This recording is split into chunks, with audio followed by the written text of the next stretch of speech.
hard to pick a game of the year that actually makes sense. And I gotta go with The Walking Dead for my game of the year. I played the game and I was amazed by what Telltale Games put into the experience. This is an experience, one that after I beat the game, I realized I'm never gonna get to play this experience again. So I'm very grateful that I was able to experience this game. The game has an amazing story. I know a lot of people have been criticizing the gameplay of The Walking Dead, but before I started playing it, I didn't go in for the gameplay. I went into The Walking Dead for the story, the characters, the decisions you have to make in the game. So I didn't play for gameplay. The story is great. The characters are fantastic. They're all varied and they all feel realistic. And the decisions, some of them are really difficult. And I'm like, wow, don't make me do that. Sometimes or whatever. And they do affect the story in minor ways, but not in the way I would have, dreamed of. But still, that is very hard to do.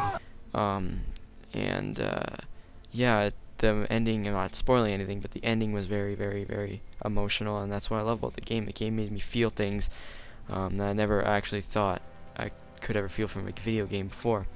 That's why The Walking Dead is my game of the year. Alright, so Game of the Year is one of the most difficult categories to pick a winner for. There are so many great games released throughout the year that you can't pick one. In my opinion, Borderlands 2 has the Game of the Year qualities to it. Starting with campaign. Campaign is so much fun. It allows you to just play through it, shooting up stuff, but then really getting in touch with your character. You get to think of what this character might feel at any given time. You can just imagine how much your character would want to kill the main antagonist in the game. But with that being said, campaign doesn't end exactly once you beat it for the first time. You go to True Vault Hunter mode, making everything better, including the enemies. The enemies get tougher and more challenging to kill, the guns get even better, all the loot you can get is better.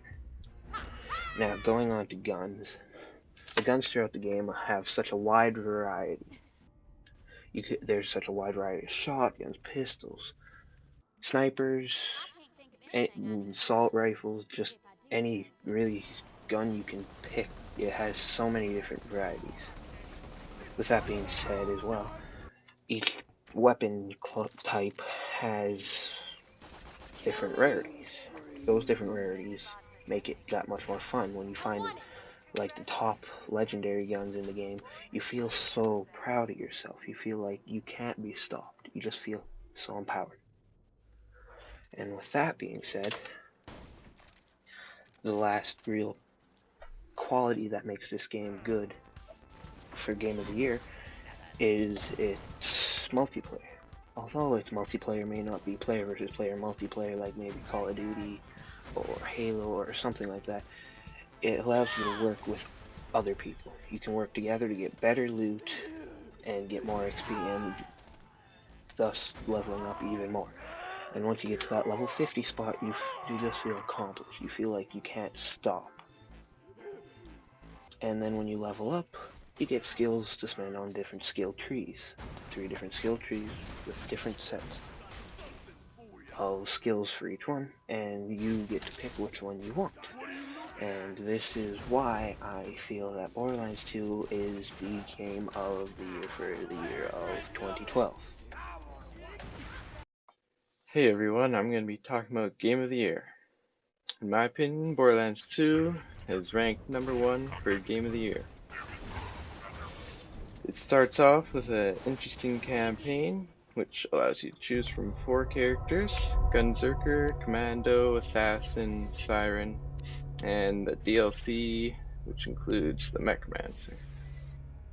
Personally, I think the Siren is the most helpful through all the aspects of her character. can have very beneficial parts to your attacking and defending and healing, not only of you and your friends. So, starts off with an interesting campaign, takes you through all the troubles of Pandora, this quest to get to Sanctuary, and then go through and protect and do missions to defeat the main boss. You go through the campaign, and once you finish it, it is not yet over.